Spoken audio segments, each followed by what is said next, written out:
right, hello everyone. We are here with the team at Flexible to talk about a very important topic with some of our team mothers here to talk about at the end of the Mother's Day month, because I think after the pandemic year that we've all had, Mother's Day shouldn't just be a day this year, it should be an entire month. So for Flexible on social media, we've been celebrating mothers for the entire month of May. And we wanted to wrap up this month talking just really openly and honestly through what the best parts of this past year have been being a mother and what the worst parts of this year have been. It's been a struggle. As mothers, we've had to deal with things that we have never had to deal with before. And we all obviously came out of the other side of it, but I don't know if we are better or worse for the experience. So that's what we're here to talk about today. And I'd like to have us start by just introducing ourselves. So I'm Mackenzie Ferone-Waite, and I handle the digital marketing for Flexible. And excited to talk with my two lovely coworkers here today as well. So Priya and Emily, if you want to introduce yourselves. Sure. I'm Priya Amin. I'm the co-founder and CEO of Flexible. I'm Emily Kane. I'm the COO at Flexible.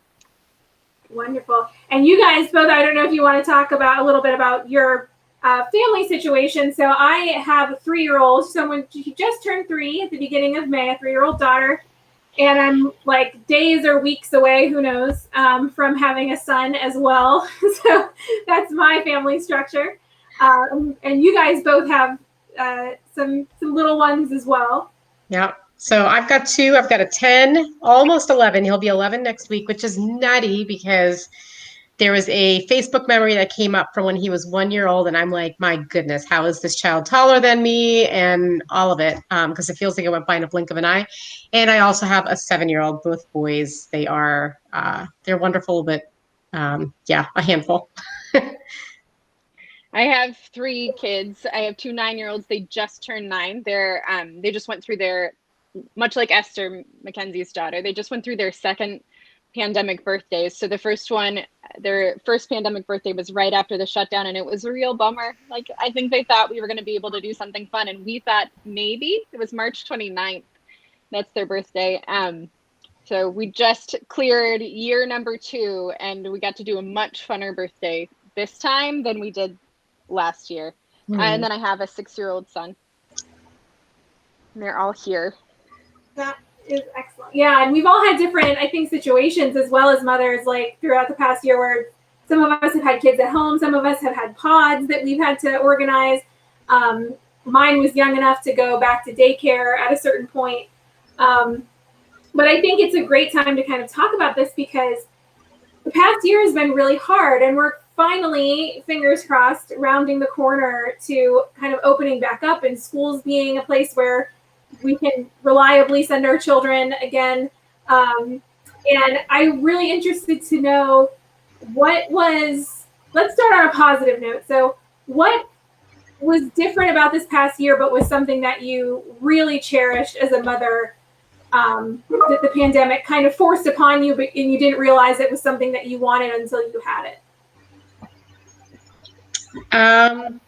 So it's interesting because I don't think you realize just how busy you are until you're not, which is just funny. Being forced into a place where we had to just pause was really we felt very fortunate to, there was the major thing that I think we all felt very fortunate about was a couple of things. One is that we have a house that is secure, that we were able to live in a place and have food in our fridge and all the things that were necessary for a comfortable but also safe life.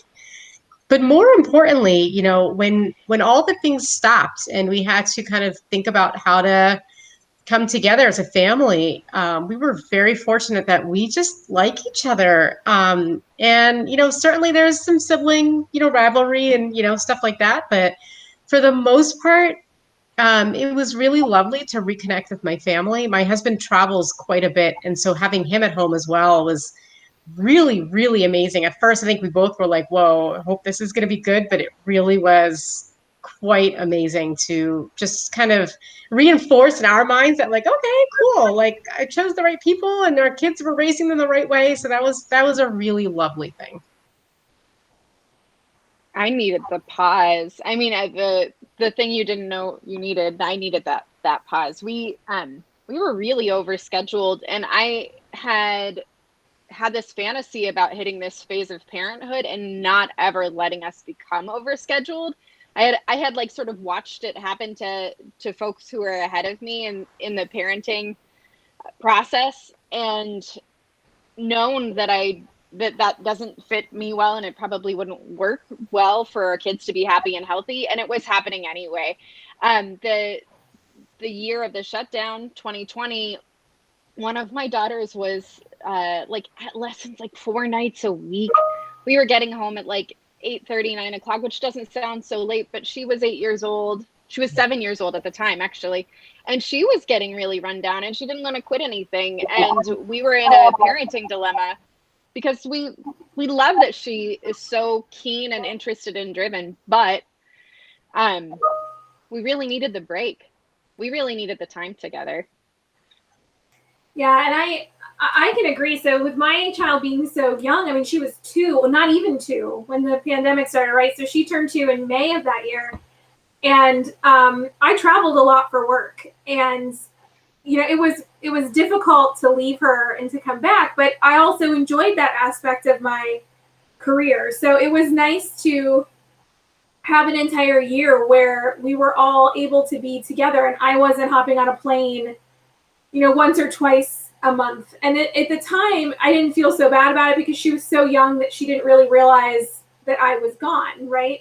But now she's getting old enough to realize that that mommy's leaving, and I feel very fortunate that we had this time where, like, I had days working at home with my husband, I had times with her, and we had to kind of figure out, which was tough, figure out when you can't take your toddler anywhere, how do you entertain a 2-year-old for the entire day or for a weekend, or, you know, how do you even do all of that? How did you do that, Mackenzie? It was tough. There was like a lot of puzzles. Yeah. There was a lot of arts and crafts time. You know, it was tough, but we got into kind of a routine, and we made it work. But it was a difficult situation in the beginning because I'm not by nature a caregiver. Like, I'm not. I guess it sounds bad being like a mother of 2 coming up, but I've always known about myself that I needed to have a job outside of the home. I needed to have a career. I needed to have a purpose that was strictly my own, to be completely happy. And so then I was kind of thrust into this like stay-at-home mom role, except you weren't just a stay-at-home mom, you were also working full-time and being a stay-at-home parent too. Yeah.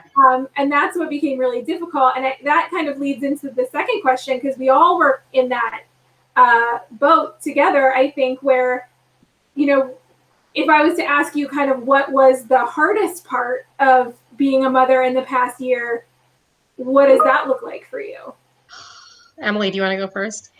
Yeah, I mean, I think that what I'm going to have to say about this may be really relatable, and it may be really specific too. I'm also hearing some feedback. Is that? It might be me. Is it me? All right.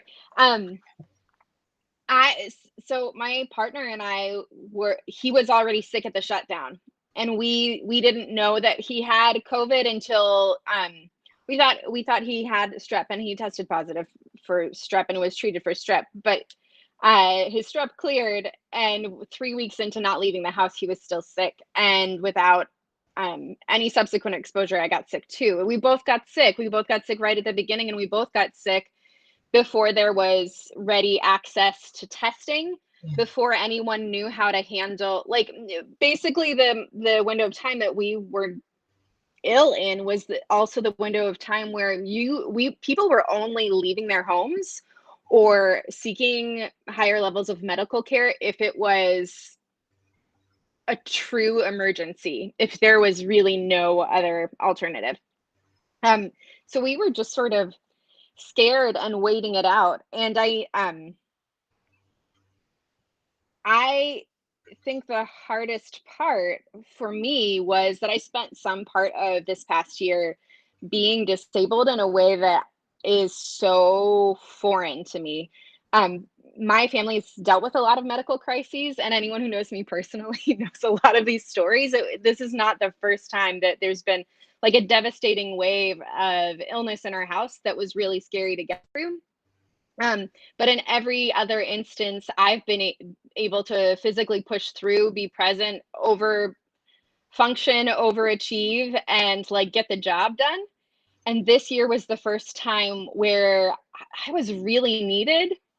We couldn't call anyone else in for help because it was a pandemic. And I also was so profoundly less able than I've ever experienced myself before in my life. And um, I had a real reckoning this year with probably my own internalized ableism. That's the way that I've been talking about it, and how much that was tied to my self-image and my self-worth. And I know a lot of women are going through that, having identity tied up in work. And it was deeper than my job role changing or my job changing. I couldn't function at home either for a period of time, and I've never been through anything like that before.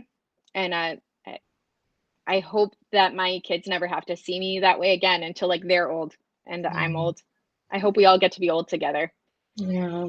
Oh, that's such a lovely way of putting it.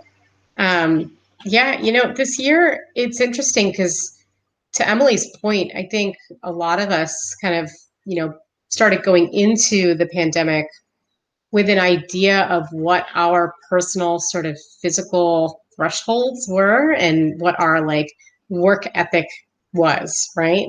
And that was just fundamentally challenged in every single way coming into, hey, you're going to have to homeschool your kids. Oh, but they're only going to be in school from 8 to 12. And then it's a free for all. Oh, by the way, you have to make sure that you get them some sort of socialization because, we want to make sure that they're healthy and but still active.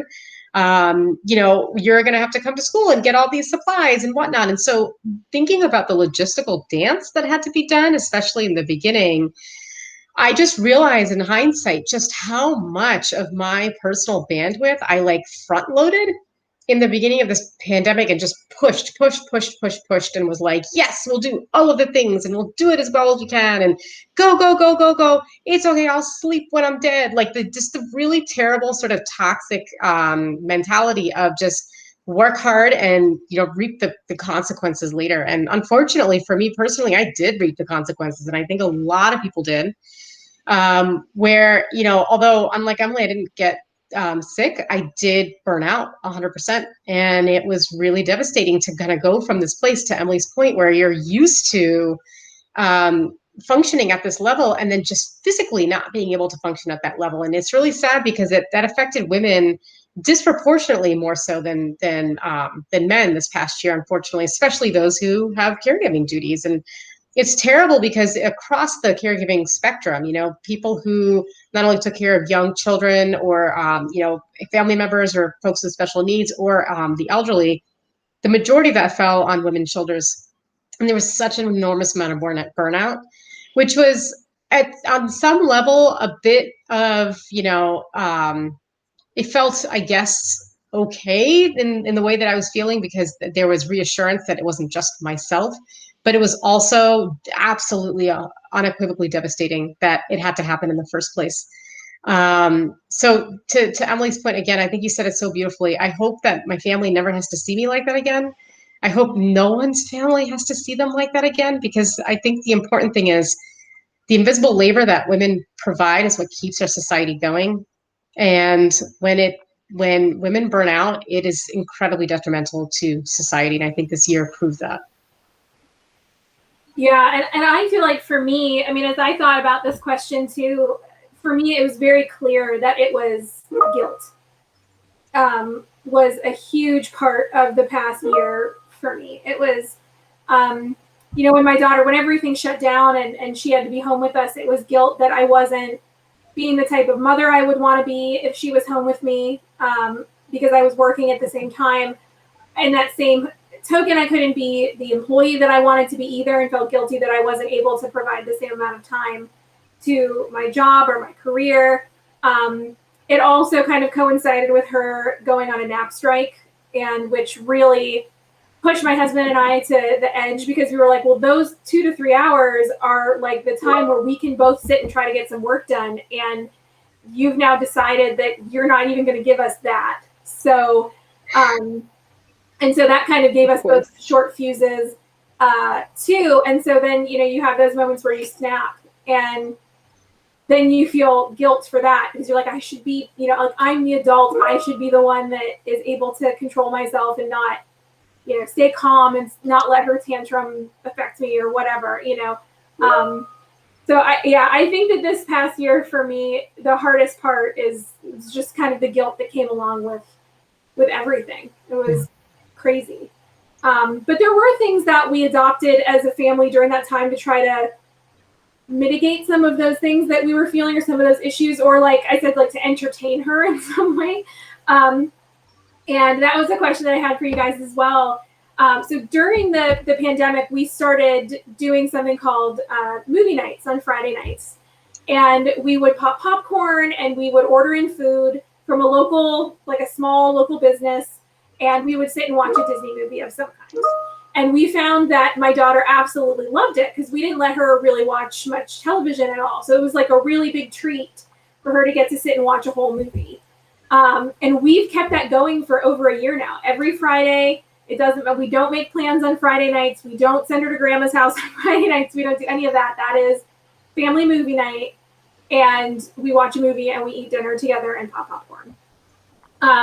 And we've kept that up, and I think we'll continue to, because it's such a great bonding experience for our family. But have you guys started any traditions or done anything during this past year just to try to keep your sanity, but that you realized is something that you'll keep up, for the remainder of your children's lives, or maybe the next year, even if there's not a pandemic? Yeah. It's interesting. On our end, I don't know if it's necessarily a tradition. It's more, it's almost become like a lifeline or a necessity almost, which is interesting. So to your point, Mackenzie, prior to the pandemic, we had a very strict rule of just absolutely no TV during the week. And then we would just, have screens on the weekends. And that pretty much, flew out the window when all of our kids had to be on Zoom calls all day long, or they just literally had nothing to do. But what I found is we've kind of struck this really nice balance where, we watch Jeopardy together, or we watch things that, bring us together. The other thing that we kind of graduated into this past year, which is really, really fun, is my youngest one turned 7. And I feel like that's kind of a weird kind of golden age for family game night, if that makes sense. So we have played so many games this past year. And my little one especially has been super into games like, there's a kid version of Cards Against Humanity, and it's called Kids Against Maturity. It's hilarious. I love it. I think I crack up more than the kids do. We play this other game where you put this weird plastic thing in your mouth so your lips can't come together, and then you try to say words. My 7-year-old loves it. He wants to do it every day. We play Uno and lots of different card games. So that's something that I'm not necessarily sure if it was developmental and if it would have just come at this time, but because we had no other choice, it was the day after Thanksgiving, for example, where we couldn't go anywhere. And every year we've always traveled. That was game day all day long. We just played games, and it was so much fun. So I'm hoping that continues. I feel like I think this has all evolved for us over the course of the pandemic. At the beginning, my kids were really, really into crafting and making. And this is, again, when Ian and I were both sort of sick and we were less available, but the kids just launched and took off into art making. So they were repurposing all of our cardboard boxes and containers. There was a ton of hot glue. And I I'm always going to look back on that part of the pandemic with so much fondness. It was kind of magical. Right now, they're not making as much as they were. And I'm trying to figure out how to reignite the spontaneous making. It was amazing. But we've also been playing more board games than I think we've ever played before. And I know that when I was a kid, we played board games a lot, and it was sort of loaded in my family to play board games. We'd get really competitive, and so I sort of loved it and hated it. And something lovely about being a parent right now is that there's so many more cooperative games to play. And I have ended up feeling like we've learned how to work through a lot of the developmental skills my kids needed to acquire just by using cooperative games and trying to work it out so that like everybody stays in the game. When it doesn't go your way, we're figuring out how to help each other. We've been playing Forbidden Island off and on all through the pandemic. I don't know if you've ever heard of that game. It's so much fun. But Beck was, now I'm like, is that right? Oh my, he was 5 when the pandemic started, and he was just acquiring math skills. So a lot of board games, we had to sort of thread the needle between what would be appropriate for like a second grader and what was appropriate for a pre-K4, pre-kindergartner. And even that has been fun. We've been playing Quirkle a lot. Quirkle's really fun because it's sort of competitive. People get points, but you play off of each other too. So how you play really affects the other players, and it's a good time. I don't know if you've heard of Emily Taco versus Burrito. That's a really good one. We have a copy of it that I found at a thrift store. Nice. It's such a good counting game. It's so awesome. Yeah, that sounds great. I mean, it's wonderful to hear that those things have been happening, because those are things that you think like, well, would we be spending that special time together if the pandemic hadn't happened and we weren't kind of forced to do these things? Like to your point, where like maybe we would have, maybe it's just a developmental time that we would have started doing those things, or maybe we wouldn't have, And so I do think it's really important, even as tough as the past year has been, to also focus on the things that, maybe we're better for because of it. And, the next question that I had was whether you feel like you failed or succeeded in the past year. And it's a tough question. For me, I think anybody who survived should consider that to be a raging success. Regardless of whether your kids got a ton of screen time or whatever ended up that you had to do to survive it. Yeah. If you got through it and your family was safe and they came out the other end and can start to, live their lives again, I think that's success. It's interesting that you bring that up. From a micro perspective, like I feel, yes, every parent, everybody who had any sort of caregiving duties, to your point, Mackenzie, needs to just be like lauded on every level. Like you made it, like that's wonderful.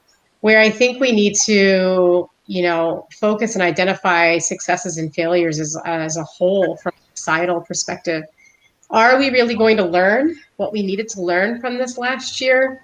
I think there's been some very hard truths that have come to light about the way that we choose to treat one another, that I'm really hoping allows us to see, hey, there's a real opportunity for us to come together and actually succeed as a society. Obviously the biggest thing on my mind is the infrastructure bill. Is that going to pass, and what is the fallout of that?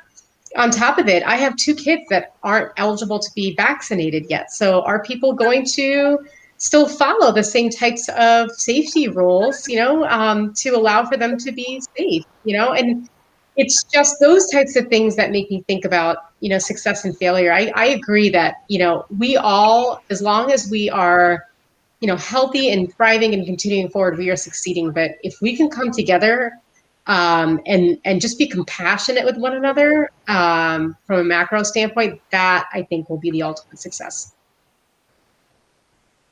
Yeah, and I agree with you as well on the infrastructure bill. Like as someone who has a child in daycare and someone who's soon to have 2 in daycare, and seeing what the cost of that looks like and how exorbitant it is just to get basic full-time childcare is awful. It's just, it's awful as like a developed country that's what people have to do just to be able to work, is a little nutty to me. And I do hope that people understand that, we have a blog about this that we just published, that, infrastructure by definition is the things that need to be in place to keep a society functioning and running. And if we haven't learned anything in the past year, that is childcare. That's schools and it's daycares and it's childcare providers. It has to happen to keep people in the workforce. And if it doesn't, I don't know. I feel like trying to ask folks to define whether they succeeded or failed at parenting is like, it's such a hard question. I just want everybody to know it's not your fault. The stories that we've been told and the myths that we've been given in our culture about what it means to be successful or what it means to be a successful employee or a successful worker are so at odds with the systems that we had in place even before the pandemic. And I know that you both know that Priya, that's why you started this company. The problems that blew up on all of us this year already existed, and it was already a really important message to get across to working parents that if you feel like you're failing all the time and you can't possibly perform to all of the expectations that you feel imposed on you, it's not your fault, and the expectations are insane and they are completely mismatched to the reality of the circumstances and situation that we were all already in, and all the more so this year. So it's a hard question. I feel like, you know, I'll go to my like therapist zone because that's where I like to live. But I feel like as long as I continue to have the opportunity to really emotionally connect with my children, I'm succeeding as a parent. And that could be happening, that connection can be happening and be working even in the most terrible of circumstances. Even in the hardest moments, we can be connected or we can be turning away. And I feel like one of the hard pressures for me as a parent this year is that I do want to be alone, and I'm never alone. And I'm probably turning away from my kids out of just a need to be alone sometimes. But as long as we are finding deliberate opportunities to connect and really see each other and hear each other, that feels like a win. I think the kids are happy, and I can't tell you that I was confident that would be the case a year ago, looking out over what was ahead. Yeah, well, that's a great segue into the next question, because I know, there's two more questions that I just want to pick your brains on and get your thoughts. And one of them is, what do you hope is different? Like if we were sitting here next Mother's Day talking about, well, what's different now versus today, what would that look like? What do you think is going to be different by next Mother's Day? Or is it going to be the same? Are we as a society and as a country going to be right where we were? Are we going to be scrambling to get working parents and women especially back into the workforce still? Are we not going to have moved the needle on childcare as infrastructure? What is it going to look like in May of 2022? Yeah. I don't know if it's necessarily May of 2022, but if we even come back to the benchmark of like every May, I see incremental change, and that's what gives me hope. I was actually just talking with someone this morning about this. When I left my career is 2012, and that was the year, actually, I believe it was 2013, when the study findings from one of the biggest studies around the motherhood penalty were published. And it was interesting because that was the very first time that it was coined, like the term motherhood penalty was coined, in that when a woman has a child, her earning as well as promotional abilities in the workplace diminish quite significantly versus there's like a fatherhood bonus, if you will.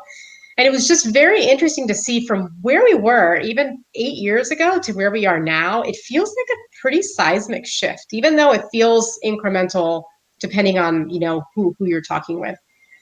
I have faith that we will get back to a better place. I'm not sure if it's going to be next year because I think we took a pretty large step back this year. But I have faith that there will be incremental change coming. So as hard as it may like sound and feel to say this time next year it may not feel that much different. I have faith that things are moving and will continue to move in a positive direction. It feels like the people who were most impacted or undermined by the last 16 months of life here in the US, it feels like we all really know deep in our bones now the distance between the way that we thought about uh, the value of a person or productivity or what it means to be a great employee or a great worker or what folks need to succeed in the workplace. It feels like we're in a really different understanding now than we were in a year and a half ago. And I think that for anyone in leadership who's sort of succeeded in moving through the pandemic without having to make major adjustments, and I know that in larger stable organizations that's possible, it's going to take longer for them to change. But I think for so many people in the like 45 and under, 50 and under crew, all the way down to the babies who had pre-K disrupted this year, we will never forget. We will never forget what this year was like. And hopefully that sort of like holds our feet to the fire for us to take each other more seriously than I think circumstances forced us to in this country in prior generations. We're like, it's not just a caregiving crisis. We're facing global crises the whole way around, and they're all interconnected. And it's so much more tangible that they're interconnected now than it was 20 years ago for everyday people. Yeah, absolutely. And I think that is interesting also to talk about. So the last question, this is one that Priya and I just talked about before we jumped on, and I kind of added at the last minute because it was a great idea from Priya, was advice for new moms bringing a child into this world. So we've talked a lot about how did it affect our current families that we had at the time of the pandemic, but what about when you're bringing your kids into this kind of hopefully post-pandemic year? They're never going to know what it's like to not live in a world where this kind of stuff has happened, right? And that's really tough. And I think about that, especially with my 3-year-old too. It breaks my heart a lot of the time that she is so used to putting a mask on to go somewhere, that she is so used to, playing all day at daycare with this thing across her face. And as I think about in the next, couple of weeks, bringing another child into this world, and we talked about it a couple minutes ago too, you realize how there are people out there that don't care about the safety of your children. They don't care about the safety of your immunocompromised spouse. They don't care. It's very me. And I think that was really brought to the forefront in this past year. And I feel like it, as someone bringing a child into that, it's kind of a burden, too strong of a word, but I feel like there's a burden to say, first of all, I want to raise you and my daughter to not be that type of person, to not be the type of person that thinks about yourself first before you think about the greater good of the people around you and your family and your friends and their safety and their health. Because I think that's really how things actually change as a society. But also teaching them how to live and thrive even in a world where, we have proof and evidence now that there are people out there that they're not going to help you and they're not going to, really care too much about your safety or your health. And, how do you mentally square with something like that? I think is difficult. And as a parent, how do you teach kids to be resilient in that situation? And to add on to that too, from a professional standpoint, I think, Mackenzie, I'm not sure if you said it or if Emily said it, but I think this is spot on, that our professional ecosystem has now just gotten a crash course in the last year of how incredibly important it is to support working families. And so I think those who are, listening to this, who are bringing their first child, or like Mackenzie, bringing their second child into the world, I think organizations are just listening harder now and understand more so just how valuable it is to support working parents. Whereas, when I was in the workforce just, a little less than a decade ago, none of these policies were even talked about as, being foundational or important. They were nice to haves. And I think they're starting to become must haves. So I think that's also one of the nice things about this, sort of post COVID world, if you will. But I think you're right. I think we all need to think really deeply about our purpose here in life and what our role with supporting one another is. It's not just about our families, and childcare should not just be an individual issue as well. So I hope there's some change there. So the question, right, Mackenzie, is like, what would you say to a new parent just bringing a baby into this world right now? Mhm. Mackenzie, are you thinking of mothers? Or are you thinking of parents in general? I was thinking kind of from my own perspective, so maybe like that's not necessarily how the question should be framed. It's just, yeah, thinking more of mothers. I think, like, if I had advice to give, I would say, do the best you can to ask for the help you need, and take good care of yourself. Your child is learning how to care for themselves by watching how you care for yourself. And so much of that is about what you'll accept and what you won't accept in your relationships. So take really good care of yourself. Ask for the help that you need. And if the help that you need isn't available, if your ask goes unmet, please try to remember that the help that you needed, the need of yours, was real. Your need is real. If the help didn't show up, that's a larger problem. And that may become the thing that drives you. And I think I know that that's true. I could let Priya smile a little bit. Like, I know that that's true for a lot of us on this team.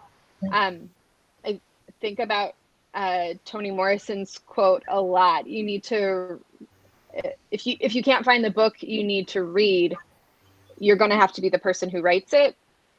I hope what new parents remember right now is that just because the help didn't come doesn't mean your need wasn't real.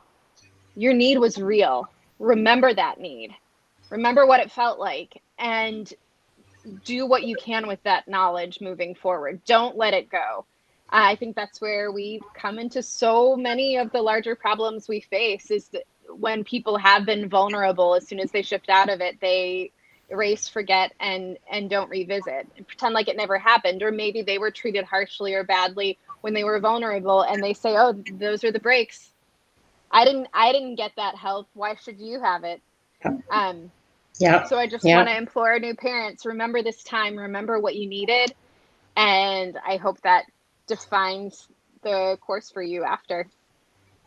Yeah, and that's a really great point, because I feel like that's a lot of conversations that I'm having right now with people in regards to that infrastructure bill. Is like, well, or with student loans or anything, it's like, well, I did it, so you should have to do it. There's this mentality of like, well, I suffered through it, so because I suffered through it, everyone should have to suffer through it.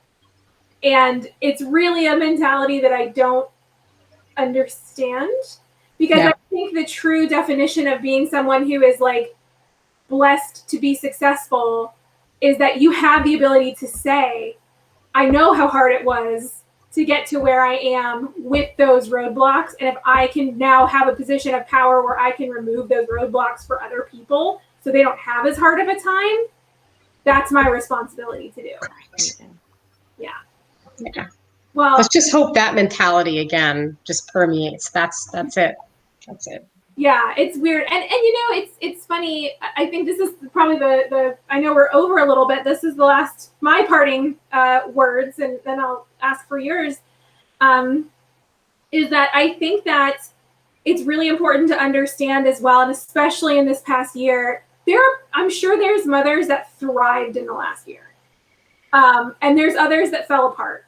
And I think that I'm seeing this a lot, especially being pregnant. And there's all these conversations about, women who do it naturally and it's the strength and all of this kind of stuff. There is no award that you get handed at the end of the day because you suffered through things more or better than someone else had to suffer through things. So if you, killed yourself to make chore charts and activity tables and all of this kind of stuff for your kids during the pandemic and killed your mental health because of it, you don't get an award compared to the mom who threw her kid in front of a TV because she had work to do. And it's the same conversation that I'm having with people too about birth and labor. It's like, well, no one's going to hand you a trophy after 10 hours of labor because you did it without an epidural. Like at the end of the day, we're both still have babies and we're both still mothers, regardless of how they got here. Yep. And I think that's something that we need to keep in mind. Like, whose standards are we really trying to reach, and are they reasonable or are they not? Yeah.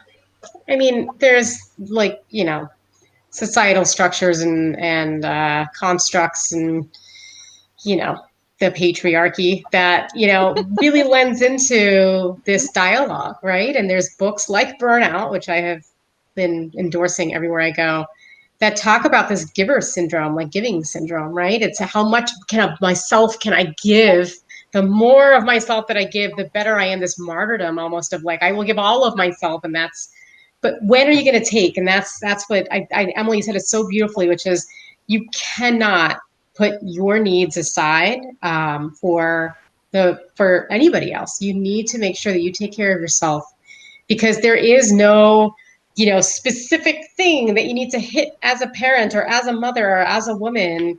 It's what are you capable of doing in a way that is true to yourself, and that's really it. I mean, to your point, Mackenzie, I have one kid that was breastfed for almost a year and one that was on formula for pretty much his entire time that he needed formula, and they both are sassy pants now, so there's really no difference in really anything. Yeah,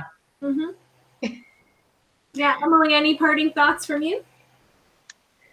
The who's suffering more and who did it better is a trap. I'm not sure about parting thoughts.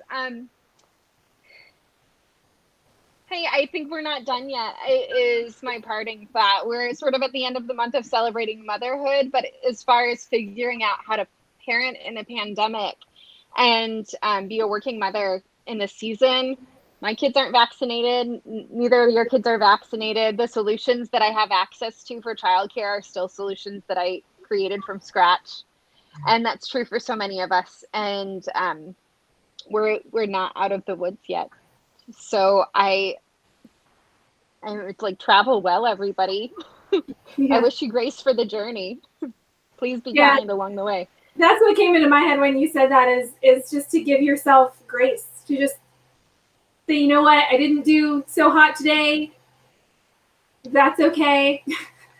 Tomorrow's another day. We'll see what happens. That's right. It's just going to have to be what it's going to be, and that's okay. Well, thank you both for your time today and your wisdom. Like Emily said, we are wrapping up the month of May, which was celebrating mothers for Mother's Day, and I don't think even a month is enough. I think what would be, like we talked about, a true celebration of Mother's Day is to support working mothers, support working families, help with childcare in the same way that Flexible is trying to help with childcare, offering unique solutions that really help people where they are, giving them the things that they need so that they can be successful, or even just not even successful in their careers, but even just get a break if they want one.